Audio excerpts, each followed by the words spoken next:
여기 계신 분 중에는 계시록에는 금방 읽으니까 뭐 분명히 나오네. 성경의 끝부분에 어린 양이 나왔는데 성경 앞부분에는 어린 양이 나오나? 나오나요? 안 나오나요? 얼핏 읽으면 안 나오는 것처럼 보이지만 요한계시록 13장으로 가보겠습니다. 요한계시록 13장 8절에 나온다고 암시되어 있어요. 요한계시록 13장 8절 받들어 읽겠습니다. 땅에 거하는 모든 자들 곧 세상의 창건 이후로, 자, 세상의 창건 이후로 죽임을 당한 어린 양의 생명책에 이름이 기록되지 않은 자들이 그에게 경배하더라. 나중에 적그리스도, 마귀, 사탄에게 경배하는 자들은 생명책에 이름이 기록되지 않은, 거듭나지 못한, 구원받지 못한 사람들이 경배하게 될 터인데, 여기 보시면 세상의 창건 이후로란 말이 나옵니다. 성경에 따르면 하나님께서 세상을 복수로 두 개를 창조하셨는데, 하나는 뭐냐, 창세기 1장 1절에 그때 있던 옛 세상이라고 성경에 말씀했고, 두 번째는 지금 있는 현 세상은 창세기 1장 3절에 창조하셨다. 그래서 지금 있는 여러분과 제가 살고 있는 이 현 세상은 창세기 1장 3절서부터 이제 하루가 시작이 되고 지나갑니다. 6일째 인간을 창조하시고 7째 날 하나님께서 쉬셨는데, 그 창건 뭐라 그랬습니까? 이후로, 창건 이후로, 여기 분명히 나와 있죠. From the foundation of the world. 그렇게 일찍 죽으셨죠. 언제? 창세기 3장 1절에서 여러분 잘 아시는 것처럼 뱀이 등장하고, 그 뱀이 이브를 속여서 이브와 남편 아담이 선과 악의 지식의 나무를 따먹는 순간 죄가 세상에 들어왔다. 죄를 짓는 순간, 로마서 5장 1절에 그때 당시까지만 해도 이 세상에는 죄가 없었어요. 그런데 그 순간에 사탄이 속임으로 통해서 아담을 통해서, 아담 한 사람을 통해서 이 세상에 죄가 들어왔다. 따라서 하나님께서는 세상의 창건 이후로 그 죄를 대속할 어린 양을 이미 하나님께서는 죽이신 거죠. 그것이 어디입니까? 창세기 3장 21절에 가죽옷을 만드실 때 어린 양을 죽이시고, 이 땅에서 첫 번째 죽임 당한 것은 사람이 아니고 어린 양이었습니다. 어린 양이 죽고, 사람 중에서, 인간 중에서 첫 번째로 살해당한 사람은 누굽니까? 아벨. 아벨의 직업은 무엇이었습니까? 목동. 예수님은 어린 양인 동시에 우리의 목자이십니다. 그래서 성경은 예수 그리스도를 증언하고 있다. 성경은 처음부터 끝까지 다 예수 그리스도인데, 오늘은 그 수없이 많은 예수 그리스도 중에서도 어린 양이신 예수 그리스도에 주목하자. 왜? 이 온 우주의 마지막 순간에 하나님과 함께 등장하는, 우주를 통치하시는 분은 어린 양이라고, 하나님의 어린 양이라고 오늘 본문 계시록 22장 1절에서 말씀하고 있기 때문입니다. 여러분과 저는 항상 이 어린 양을 의식하면서 살아야 됩니다. 이 어린 양은 얼마나 하나님의 마음에 깊이 새겨져 있는지 창세기부터 시작해서 계시록까지 7가지로 한번 확인해 보겠습니다. 오늘 주신 주보를 보시면 2019년 첫째 달 첫째 주입니다. 오늘 우리가 새로운 마음으로 주의 만찬을 통해 기억하고자 하는 주님은 다름 아닌 하나님의 어린 양이십니다. 셋째 하늘에는 하나님의 왕자와 온 피조물을 예표하는 네 짐승과 교회 시대의 성도를 예표하는 장로들 한가운데, 계시록 5장이죠. 유다 지파의 사자여 다윗의 뿌리이신 전에 죽임을 당한 것 같은 어린 양께서 서 계십니다. 이 어린 양께서는 죽임을 당하시고 자신의 피로 모든 족속과 언어와 백성과 민족 가운데서 우리를 구속하신 분이시며, 또 우리 하나님을 위해 우리를 왕과 제사장으로 삼으신 분이십니다. 온 우주의 주인공 되시는 이 하나님의 어린 양은 하나님의 뜻과 계획 안에서 다음과 같이 7가지가 나와 있는데요. 첫 번째 예표되셨고, 두 번째 예언되셨으며, 세 번째 적용되셨고, 네 번째 의인화되셨고, 다섯 번째 신원이 확인되셨고, 여섯 번째 십자가에 못 박히셨고, 그리고 지금 오늘 우리가 목격한 대로 그분은 영광을 받으셨습니다. 부활 승천하셔서 영광을 받으셨고, 마지막 새하늘과 새 땅을 통치하시는 모습으로 나옵니다. 해가 필요 없습니다. 해가 없다는 게 아니라 필요가 없어요. 왜? 해보다 더 밝은 빛을 주신다고, 하나님께서 주신다고 계시록 22장 5절에 말씀하고 계시기 때문이죠. 자, 그러면 순서대로 한번 찾아보겠습니다. 예표됐다는 것은 뭐냐면 예수 그리스도를 보여주는, 예수님의 어떠한 모습을 보여주는 어떤 뭔가가 있었다. 타입이 있다. 타입. 그게 뭐냐? 예표인데요.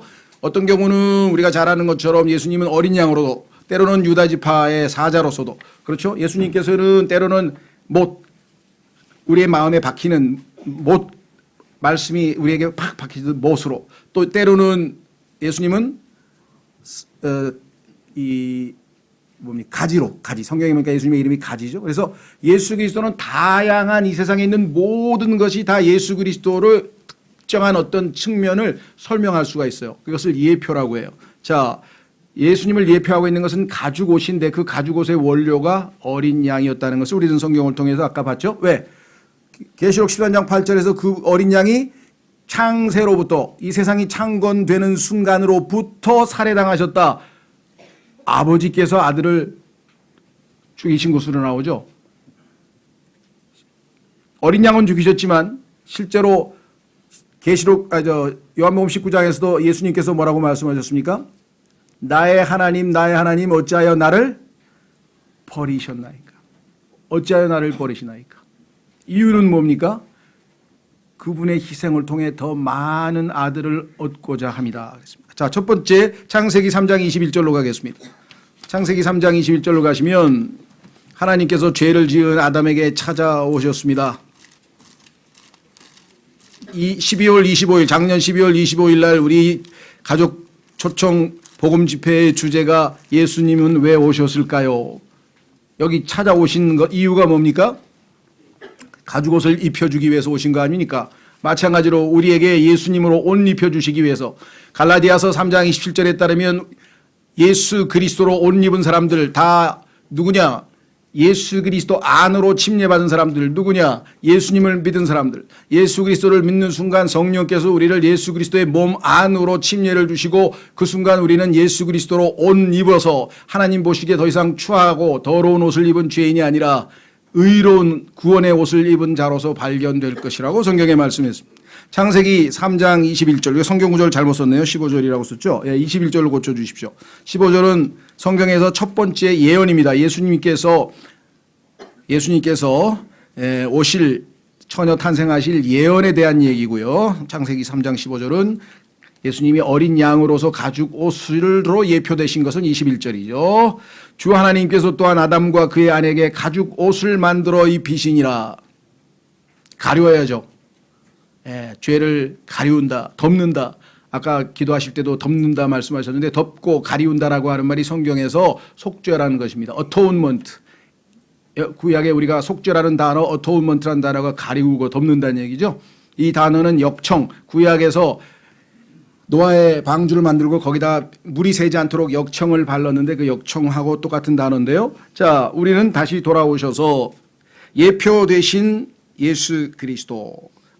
그래서 이 가죽 옷을 입지 아니하면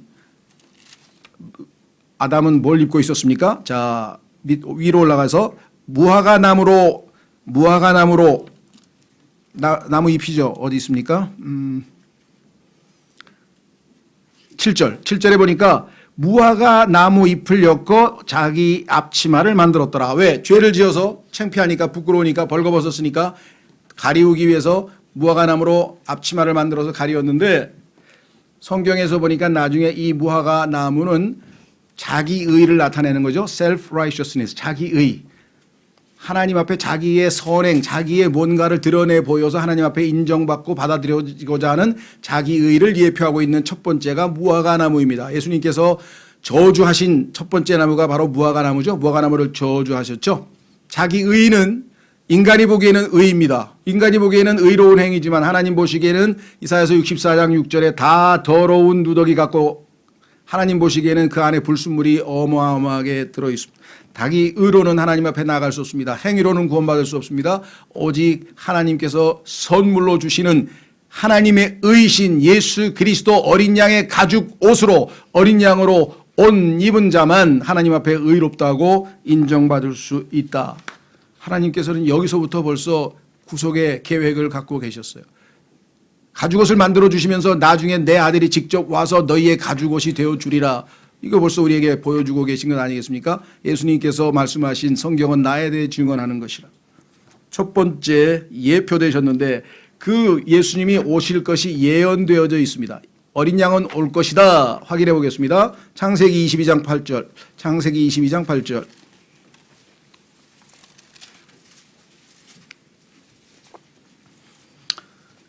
하나님께서 아브라함을 시험하시는데 믿음을 테스트하기 위해서 아들을 번제물로 바치라. 근데 그 아들을 통해서 하나님께서는 자손을 바다의 모래같이 하늘의 별처럼 주시겠다고 했는데 그 아들이 아직 결혼을 안 해서 자식을 낳지 않았는데 아들을 바치면 어떻게 되겠습니까?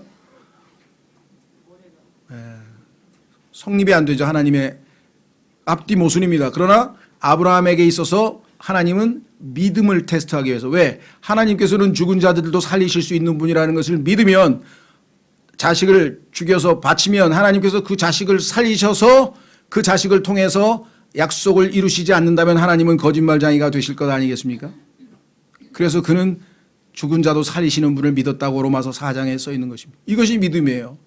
납득은 안 되지만 하나님이 말씀하셨기 때문에 믿는 겁니다. 그렇죠? 예. 자, 그래서 그분은 예언되었다. 보겠습니다. 어떻게 예언되었는가? 이 스토리는 여러분들이 너무나 잘 아시죠? 아들을 바치러 갔는데 평소 때에는 아버지와 함께 아들이 늘 경배하러 갔는데 평소 때에는 아버지가 항상 어린 양을 데리고 갔어요. 왜? 헌물이 바쳐야 되니까. 그래서 아들하고 함께 같이 어린 양을 죽이고 그 어린 양을 각을 떠서 딱 해서 태워서 하나님 앞에 번제로 소위 말하면 희생제사를 드렸는데 오늘은 보니까 양이 없는 거예요. 그래서 아들이 양 어디 있냐고 그랬더니 아브라함이 입에서 The Spirit of Jesus Christ, 예수 그리스도의 영, 즉 예언의 영이 나왔어요. 뭐라고 했습니까? 아브라함이 이르되 내 아들아 번제 헌물로 쓸 어린 양은, 네가 지금 어린 양이 없어서 걱정하는 모양인데 번제 헌물로 쓸 어린 양은 하나님께서 자신을 위하여 예비하시리라 하고 이처럼 그 두 사람이 함께 가서, 자, 문제는 하나님께서 자신을 위하여 예비하신다 이렇게 되어 있습니다. 그런데 이 번역을 보시면요 두 가지 가능성이 있어요. 하나는 뭐냐, 지금 번역한 것처럼 할 수도 있어요. 그런데 더 우리가 성경적 전체 교리적 뉘앙스를 살리려면, 문맥에서 뉘앙스를 살리려면 목적어가 자기 자신이에요. 하나님께서 자기 자신을 어린 양으로 provide. God will provide himself a lamb. 만약 이게 God will provide a lamb for himself, 그러면 자기 자신을 위하여 이렇게 되겠죠. 뉴 킹제임스 성경처럼. 그러나 킹제임스 성경은 아닙니다. 하나님께서 자신을, 예수님이 하나님이세요. 자신을 어린 양으로 제공하신다는 뉘앙스가 여기 숨겨져 있어요. 하나님이 어린 양으로 오실 것을 예언해 놓았죠. 누굴 통해서? 대언자 아브라함을 통해서. 성경에 보니까 아브라함은 대언자 아니라, 아브라함은 예언자 아니라, 아브라함이 여기서 지금 하나님의 어린 양이 오실 것을 예언하고 있는 것이죠. 미리 말하고 있는 것입니다. 그렇죠? 자, 그래서 우리는 잘 아는 것처럼 성경에서 가장 위대한 구절 중에 하나인데 이것을 뜯어 고쳤죠. 디모데전서 3장 16절. 디모데전서 3장 16절.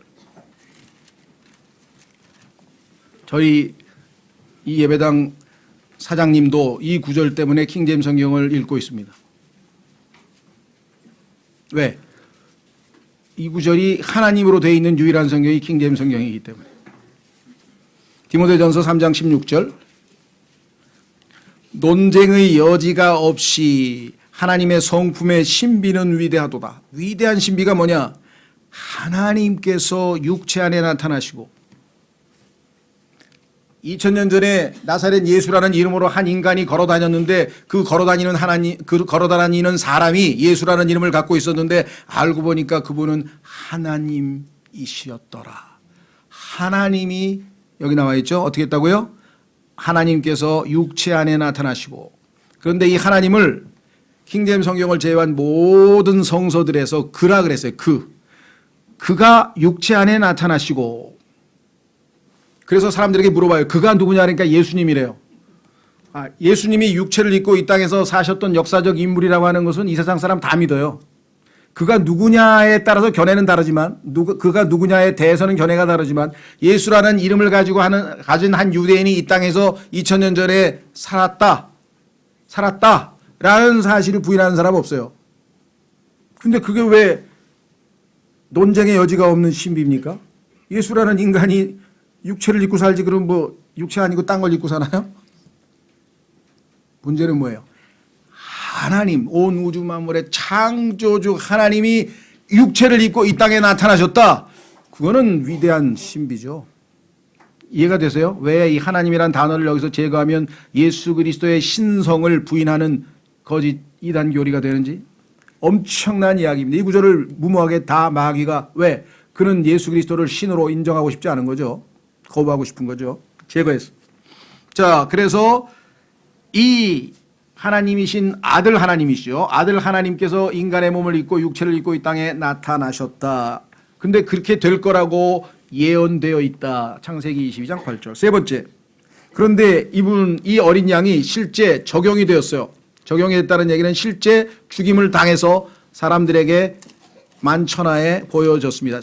출애굽기 12장으로 가겠습니다. 출애굽기 12장 21절. 하나님께서 노예 상태에서 400년을 살던 이스라엘 백성들을 구출하기 위해서 모세를 보내고 그 모세에게 책무를 맡겨서 이제 이스라엘 백성들을 유월절이라고 하는 날 이제 데리고 나오시는데 그 유월절이라고 하는 명절이 뭐냐? 어린 양을 죽여서 그 어린 양의 피를 문 위와 양쪽 옆에 바르면 십자가가 되죠. 문 위와 양쪽 옆에. 나중에 레위기에도 하나님 앞에 가서 제사를 드릴 때에도 어떻게 합니까? 하나님 앞에서 헌물을 옆으로 흔드는 제사와 위아래로 흔드는 제사를 드리면 십자가가 자동적으로 성취되는. 성경 전체는 계속해서 십자가를 향해 나아가는데 이때도 문 위와 양쪽에다 피를 바르면 어린 양의 피를 바르면 하나님의 죽음의 사자가 와서 그 피를 보고 그 집은 들어가지 않고 살려주고 그 집에는 죽음의 사자가 들어가지 않고 넘어간다. 그래서 영어의 pass, 통과한다고 하는 pass라고 하는 단어와 over, 넘어간다. 그래서 영어의 passover가 유월절이라는 단어가 된 거예요. 유월절이라는 단어가. 한문으로 유, 넘어간다. 월, 담을 넘어간다. 그 집에는 죽음의 사자가 들어가지 않고 왜? 하나님께서 그 피를 보고 용서하시고 죄를 사하셨기 때문에. 그래서 이 유월절이라고 하는 명절을 이제 제정하시는데요. 11절부터 보겠습니다. 출애굽기 12장 11절. 너희는 그것을 이렇게 먹을지니라. 곧 허리에 띠를 띠고 발에 신을 신고 손에 지팡이를 잡고 급히 그것을 먹을지니라. 어린 양은 고기를 먹으라 이거죠. 구워서. 그것은 주의 유월절이니라. 내가 이 밤에 이집트 땅에 두루 지나가며 사람이나 짐승을 막론하고 이집트 땅에 처음 난 모든 것, 첫 태생, 첫아들, 사람은 첫아들, 짐승은 첫 새끼를 치고 또 이집트의 모든 신에게 심판을 집행하리라. 이집트의 모든 신, 이 세상의 모든 신들은 다 심판받습니다. 나는 주니라. 그 피가 너희가 거하는 집 위에 있어 너희를 위해 표가 되게 할지니라. 내가 그 피를 볼 때에 너희를 넘어가리니. 예수 그리스도의 피를 소유하지 아니하면, 피를 신뢰하지 아니하면, 예수님의 피로 죄 씻음을 받지 아니하면 여러분과 저도 유월절의 대상이 될 수가 없죠. 너희를 넘어가리니 내가 이집트 땅을 칠 때 그 재앙이 너희 위에 임하여 너희를 멸하지 아니하리라. 이날은 너희에게 기념일이 될지니. 그렇죠. 여러분과 제가 처음으로 유월절 어린 양이신 예수님을 받아들여서 그 피로 구속을 얻은 그날은 우리 모두에게 기념일입니다. 영적 탄생일입니다. 영적인 출생일입니다. 너희는 이날을 너희 대대로 주를 위한 명절로 지키고 규례에 따라 그것을 영원토록 명절로 지킬지니라. 너희는 이래 동안 누룩 없는 빵을 먹을 것이요. 이래는 7일이고요. 7년, 7천년, 즉 완전한 숫자인데 평생 동안이죠. 평생 동안 하나님께서 원하시는 것은 뭡니까? 누룩, 죄 없는 삶, 거짓 교리 없는 삶, 죄 없는 삶을 우리에게 요구하신다. 첫째 날에 너희 집에서 누룩을 제거할지니 누구든지 첫째 날부터 일곱째 날까지 누룩 있는 빵을 먹으면 그 혼은 이스라엘에서 끊어지리라. 첫째 날에 거룩한 집회가 있으며 일곱째 날에도 너희에게 거룩한 집회가 있으리니 이날들에는 각 사람이 먹는 일 외에 아무 일도 하지 말고 너희 중에서 오직 그 일만 할지니라. 너희는 무교절을 지킬지니. 무교절이 아까 나와 있는 누룩 없는 빵이란 뜻입니다. 한문으로 무교절, 누룩 없는 빵을 먹는 날. 이는 바로 이날에 내가 너희 군대를 이집트 땅에서 데리고 나왔기 때문이라. 우리가 오합지졸 같지만 하나님 보시기에는 하나님께서 군사로 만드신다고 성경에 써 있습니다. 여러분과 저를 예수 그리스도의 군사로 뽑으셨는데 지금 훈련 중이세요. 아직 훈련 중이기 때문에 오합지졸 같지만 언젠가 늠름한 주의 군대가 될 것입니다. Good soldier. 그래서 디모데후서에서 바울은 우리에게 너희는 하나님의 좋은 군사가 되라. 대장이 훌륭하시니까. 그러므로 너희가 대대로 이 날을 지키되 규례를 따라 영원토록 지킬지니라. 첫째 달 곧 그달 14일 저녁부터 그달 21일까지는 너희가 누룩 없는 빵을 먹을 것이요 이래 동안 너희 집에 누룩이 있지 않게 할지니라. 누구든지 누룩 있는 것을 먹으면 바로 그 혼은 타국인이든지 이 땅에서 태어나든 자든지 이스라엘 회중에서 끊어지리라. 자, 그래서 이 유월절을 제정하시면서 그분의 피가 이들을 하나님의 심판으로부터 건져냈다. 피를 보고 넘어간 겁니다. 왜? 피를 바른 사람은 용서하시겠다고 말씀했기 때문에, 믿었기 때문에 피를 발랐겠죠. 자, 그래서 우리는 적용된 어린 양, 그래서 구속받은 이스라엘 백성들. 자, 한 구절 찾고 4번으로 넘어갑니다. 고린도전서 5장 7절. 그걸 그렇게 마음대로 아무렇게나 적용하실 수가 있습니까? 제가 적용한 게 아니라 성경에 써 있어요. 고린도전서 5장 7절. 고린도전서 5장 7절.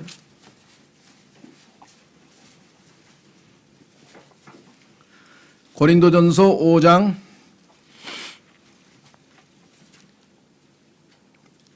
6절부터 보겠습니다. 고린도전서 5장 6절. 너희가 자랑하는 것이 선하지 아니하도다.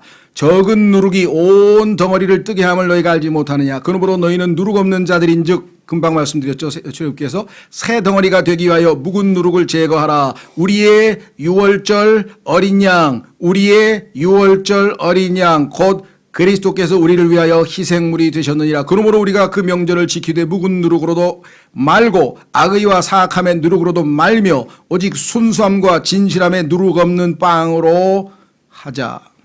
이것이 신앙생활이라 그랬죠. 네 번째, 이 적용되신 어린 양은 어린 양의 모습을 하고 있으나 실제적으로는 어떤 한 사람이다. 그래서 의인화되어 있어요. 자, 확인해 보겠습니다. 어린 양이지만 사람이 하는 일을 합니다. 사람처럼 말하고 사람처럼 행동합니다. 이사야서 53장.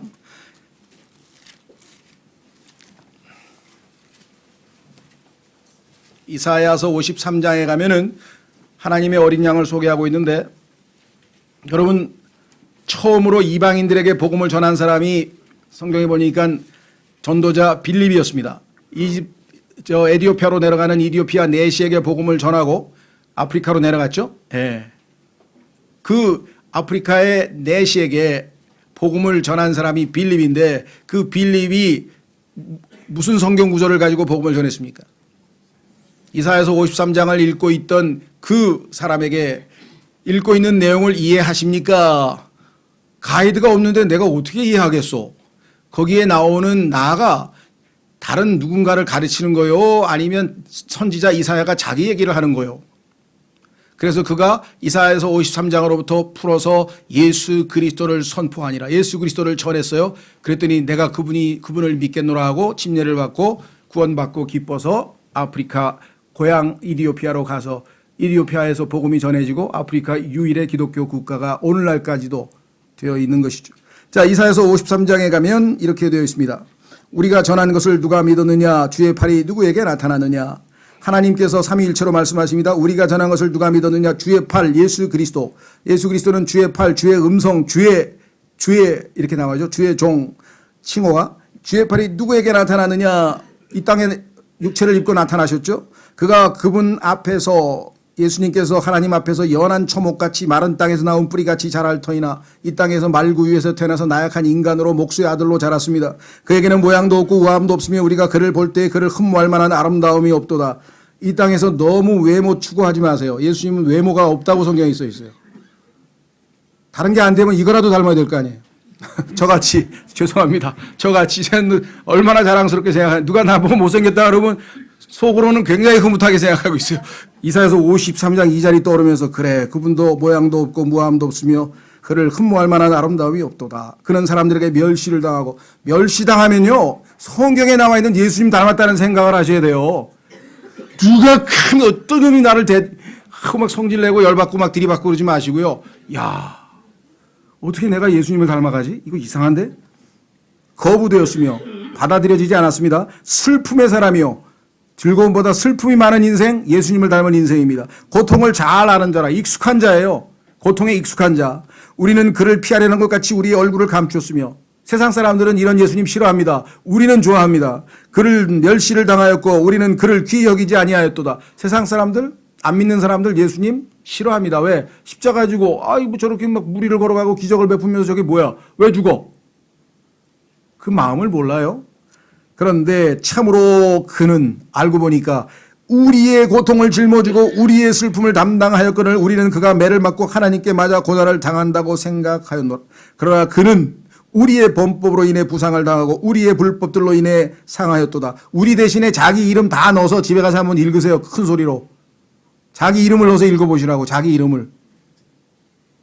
그가 징벌을 받음으로 우리가 화평을 누리고 그가 채찍에 맞음으로 우리가 고침을 받았도다. 우리는 다 양 같아서 길을 잃고 각각 자기 길로 갔거늘 I once was lost. 나 한때 길 잃은 자였네.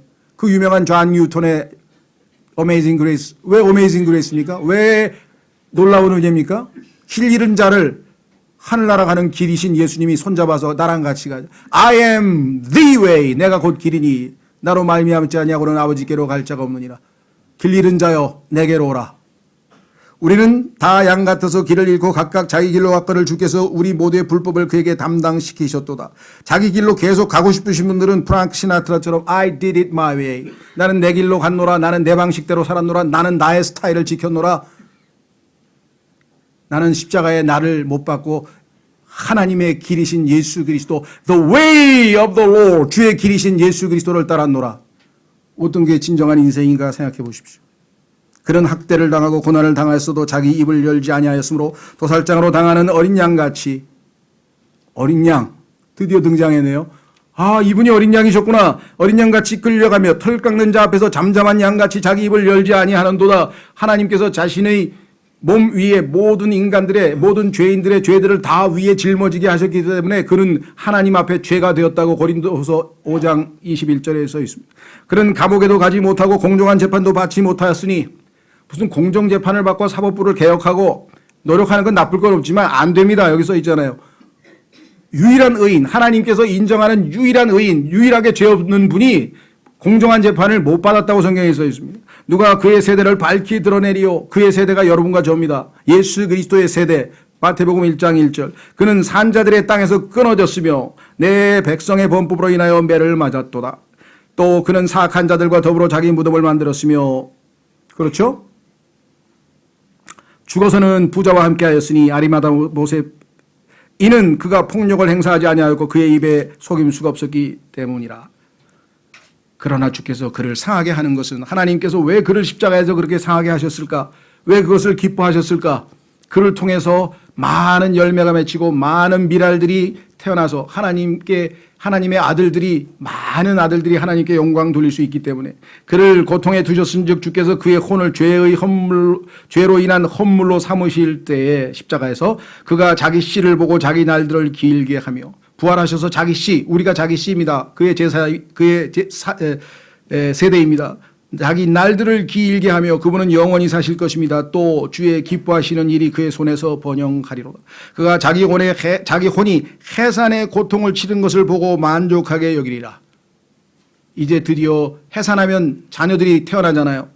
나의 의로운 종이 하나님께서 예수님을 자신의 의로운 종이라고 부르셨습니다. 자기 지식으로 많은 사람을 의롭게 하리니 여러분과 제가 그 대상이 되었습니다. 그가 그들의 불법들을 담당하리라. 우리의 불법을 십자가에서 다 담당하셨습니다. 그러므로 내가 그로 하여금 위대한 자들과 몫을 나누게 하리니 나중에 이분은 온 우주의 최고 통치자가 되고 하나님의 보상을 누리게 됩니다. 그가 강한 자들과 노력한 것들을 나누리라. 이는 그가 자기 혼을 쏟아 부어 죽기까지 하며 십자가의 순종, 범법자들과 함께 계수되었기 때문이라. 양쪽에 달린 강도와 함께 강도 취급을 당하셨습니다. 그는 많은 사람들의 죄를 담당하였으며 범법자들을 위해 중보하였느니라. 이 어린 양을 보고 이분이셨구나. 이 어린 양이 한 사람이었구나. 의인화되어 있다. 그런데 하나님께서 여기에 나와 있는 이사야 53장에 나와 있는 이 한 사람이 드디어, 이거는 예언이고요. 이런 사람이 올 것이라는 예언이고요. 드디어 걸어 다니는 것을 목격한 목격자가 침례인 요한입니다. 요한복음 1장 29절로 가겠습니다. 드디어 예언되어 있던 분이 700년 만에 모습을 드러내고 저벅저벅 걸어가고 계시는데 성령님께서 하늘에서 요한에게 가르쳐 주시는 거예요. 보라, 저 사람이다, 저 사람. 지금 침례를 받고 물 위에서 올라오는 저 사람이 내가 이사야서 53장에서 예언했던 바로 그 하나님의 어린 양, 창세기 3장에서 내가 예표했던 바로 그 어린 양, 창세기 22장 8절에서 예언했던 바로 그 어린 양, 그리고 아까 우리가 보았던 것처럼 출애굽기에서 적용돼서 피를 흘렸던 바로 그 어린 양, 그가 지금 걸어가고 있다. 요한복음 1장 29절, 요한복음 1장 29절. 다음 날 요한이 예수님께서 자기에게 오시는 것을 보고 이르되, 딱 보는 순간 뭐라 그랬습니까? 세상 죄를 제거하는 하나님의 어린 양을 보라. 저 같으면 보라부터 먼저 번역하고 싶어요. 영어처럼 보라 이렇게 해서 좀 강조하고, 세상 죄를 제거하는 하나님의 어린 양을 보라. 36절 하나님의 어린 양을 보라. 저분이다, 저분이다, 저분이다. 그래서 예수님은 identified, 신원이 확인됐어요. 신분 확인을 해보니까, 신분 확인을 검토해보니까, 성경을 뒤져보니까 이분이구나 하고 신원이 확인됐습니다. 저분이 인류의 죄를 제거하기 위해서 십자가에 못 박히실 분이시구나. 저분이 하나님의 어린 양이구나. 이사야서 53장에서 하나님께서 저분을, 죄인들을 사랑하셔서 예비해 놓으셨구나. 하나님께서 자신을 어린 양으로 공급하신다는 분이 저분이시구나. 그게 바로 그 다음에 5번에 나와 있는 신원이 확인되신 예수 그리스도입니다. 그런데 그분이 실제로 예언을 성취하셨습니다. 십자가에 못 박히시면서 이사야서 53장에 나와 있는 모든 말씀을 삶 속에서 다 성취하시고 마지막 죽으심을 통해서 하나님의 어린 양이심을 입증하는 사건이 요한복음 19장에 나옵니다. 확인해 보겠습니다. 요한복음 19장으로 가겠습니다.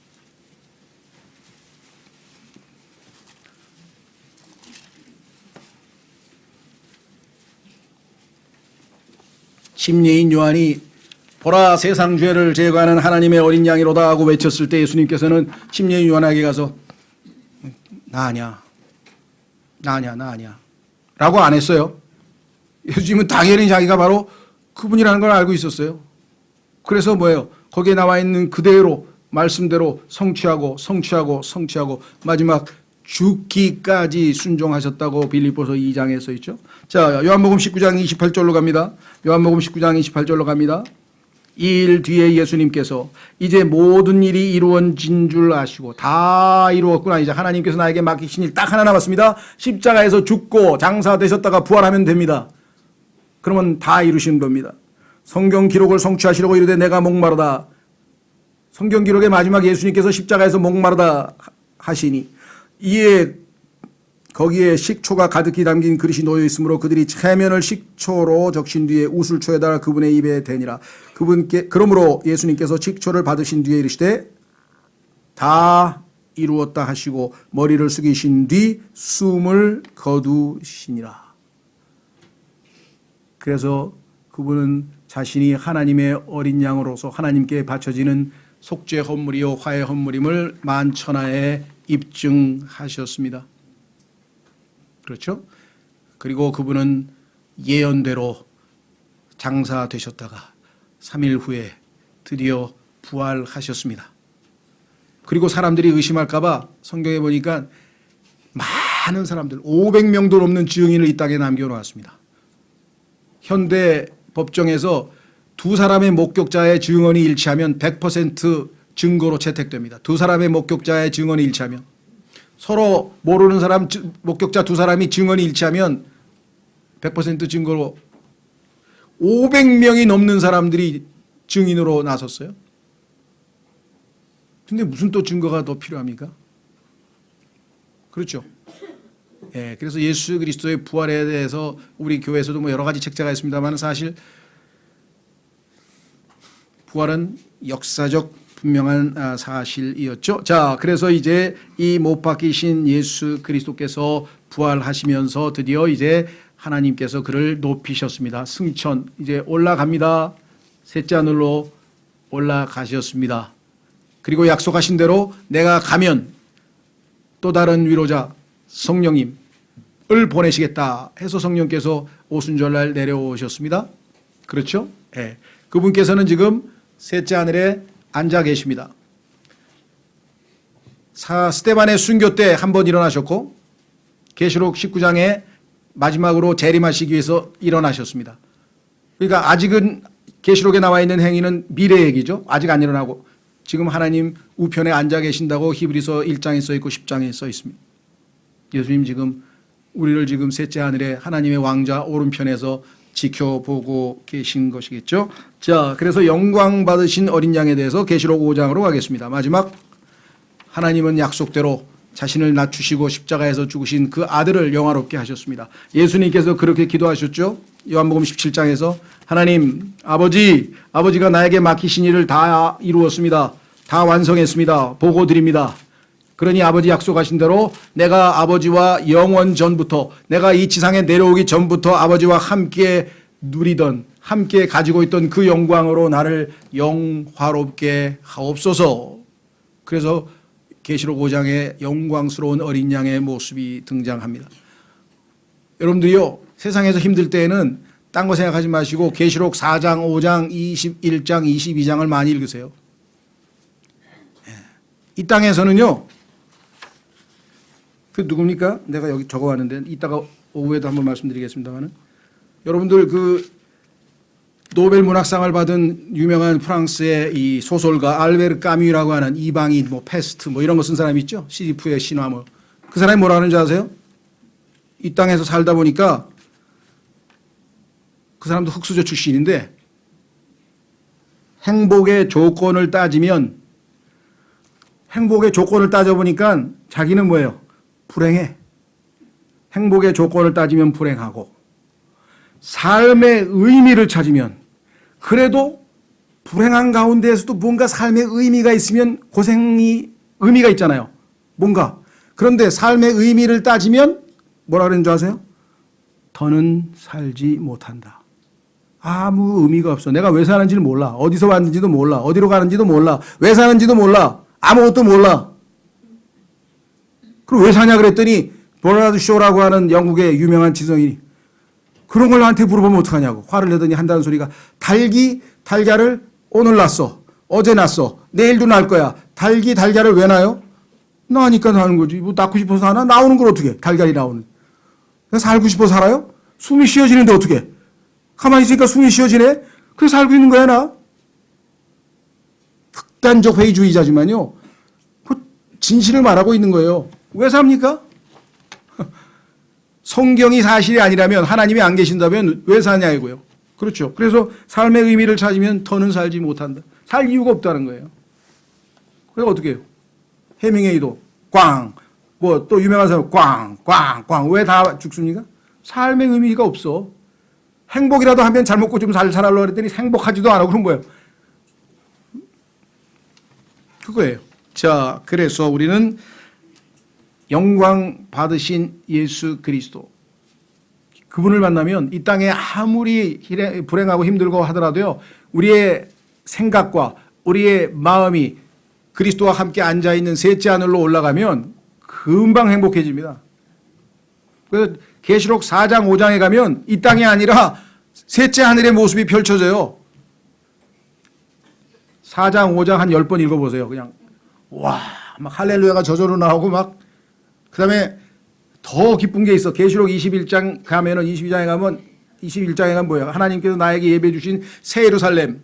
내가 분양받아놓은 분양이 됐죠 이미 나에게. 분양받아놓은 그 새 예루살렘의 휘황찬란한 어마어마한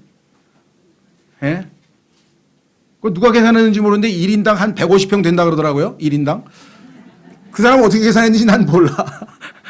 그래서 그냥 믿고 싶더라고. 근데 사실인지 아닌지 몰라. 어떻게 계산했는지도 모르지. 예. 그런데 바닥이 황금에다가 벽이 막 보석에다가 들어가는 이 문이 진주에다가 야 이거 150평 생각만 해도 기쁜데. 그런데 문제는 그곳에 예수님이 안 계시면 말짱 도루묵이지만 예수님이 계시니까. 자, 찾아보고 마치겠습니다. 계시록 5장. 이 장면을 보고도 여러분들이 영광스럽고 감회가 참, 야, 내가 여기 가는구나. 요한계시록 5장 1절, 또 내가 봄에 왕좌에 앉으신 분이 오른손에 책이 있는데, 하나님의 오른손에 책이 하나 있습니다. 그 책이 인류의 역사, 교회가 휴거된 이후의 인류의 역사를 보여주는 겁니다. 미래 역사. 그것은 안과 뒷면에 글이 적혀 있고 7 봉인으로 봉인되어 있더라. 아무나 못 열어요. 봉인되어 있어요. 또 내가 봄에 한 힘센 천사가 큰 음성으로 공포하기를, 누가 그 책을 펴며 그것의 봉인들을 떼기에 합당하냐. 앞으로 미래가 전개될 역사의 주인이 누구냐. His story. His story의 he. 그분이 누구냐. 다 죄인인데 하나님 앞에 아무도 자격이 없어요. 그랬더니 3절, 하늘이나 땅이나 땅 안에 있는 어떤 사람도 능히 그 책을 펴거나 들여다보지 못하리라. 하나님 앞에 인정받을 자격자가 없어요. 그런데 4절에 그 책을 펴서 읽거나 들여다보기에 합당한 사람이 보이지 아니하므로 내가 많이 울었더니, 앞이 캄캄해 아무것도 안 보여. 그런데 5절, 장로들 중에 한 사람이 내게 이르되 울지 말라. 얼마나 위로가 됩니까? 울지 말라. 보라, 유다 지파의 사자고 다윗의 뿌리가 이기셨으므로 그 책을 펴며 그것의 7 봉인을 떼시리라 하더라. 역사를 주관하시는 분이 등장합니다. 그분이 하나님의 어린 양이셔요. 6절, 또 내가 보니 보라, 왕자와 네 짐승의 한가운데와 장로들의 한가운데에 전에 죽임을 당한 것 같은 어린 양께서 서 계시더라. 2000년 전에 예수 그리스도께서 십자가에서 죽으셨는데 그 모습을 하신 예수님이 서 계시더라. 그분께 7 뿔과 7 눈이 있는데, 뿔은 왕관을 상징하는 왕권이요, 7 눈은 성령이라고 성경에 계속되어 있습니다. 이것은 온 땅 안으로 보내어진, 여기 나와 있네요. 하나님의 7 영이라. 그분께서 나오사 왕좌에 앉으신 분의 오른손에서 그 책을 취하시니라. 그분께서 그 책을 취하심에 네 짐승과 이 땅의 모든 창조물 24 장로, 주님 구원받은 모든 교회 시대의 성도, 주님의 몸된 교회가 저마다 하프와 향이 가득한 금병들을 가지고 어린 양 앞에 엎드렸는데, 이 향은 성도들의 기도라. 여러분과 저의 기도가 여기서 향기로 하나님 앞에 올려집니다. 그들이 새 노래를 불러 이르되, 드디어 새 노래가 나오네요. 주께서 그 책을 취하시고 그 책의 봉인들을 열기에 합당하시나이다. 주께서 죽임을 당하시고 주의 피로 모든 족속과 언어와 백성과 민족 가운데서 우리를 구속하사 하나님께서 들이셨으며, 또 우리 하나님을 위해 우리를 왕과 제사장으로 삼으셨으니 우리가 땅에서 통치하리이다 하더라. 또 내가 보고 왕자와 짐승들과 장로들을 둘러싼 많은 천사들의 음성을 들었는데 그들의 수는 만만이요 천천이더라. 그들이 큰 음성으로 이르되, 온 땅의 피조물들이, 이 땅에 있는 모든 자들이 창조주 하나님을 향해서 뭐라고 하나 보세요. 죽임을 당하신 어린 양께, 하나님의 뜻에 순종해서 죽임을 당하신 어린 양께 권능과 부와 지혜와 힘과 존귀와 영광과 찬송을 받기에 합당하시도다. 모든 것을 다 장악하고 계신 분이 하나님의 어린 양이에요. 그 어린 양을 섬기는 것이 여러분과 저에게 얼마나 큰 특권입니까? 또 내가 들으니 하늘과 땅 위와 땅 아래에 있는 모든 창조물과, 또 있습니까? 바다에 있는 것들과 그것들 안에 있는 모든 것들이 이르되, 바다 안에 있는 뭐 흰고래가 됐든 무슨 상어가 됐든 아니면 무슨 바다 사자가 됐든 그 몸짓 다 뭐 하는 것에 나중에 가면 마지막 순간에 여기 나와 있죠. 모든 것들이 이르되 왕좌에 앉으신 분과 어린 양께, 하나님 아버지와 어린 양께 찬송과 존귀와 영광과 권능이 영원 무궁토록 있으리로다 하더라. 이에 네 짐승이 이르되 아멘 하고 창조물 24 장로, 주님의 몸된 교회가 엎드려 영원 무궁토록 살아계시는 그분께 경배하더라. 그래서 우리는 오늘 1월 1일 모든 영광과 존귀와 찬송과 권능과 모든 것을 주관하고 계시는 이 어린 양께 경배하고 있으며, 이 어린 양을 기억하기 위해서 오늘 우리가 주의 만찬에 임하고 있습니다. 이 어린 양께서 여러분들을 인도하고 계십니다. 여러분과 제가 이분을 바라보며 올 한 해 나아가시기를 바라고요. 이 시간 우리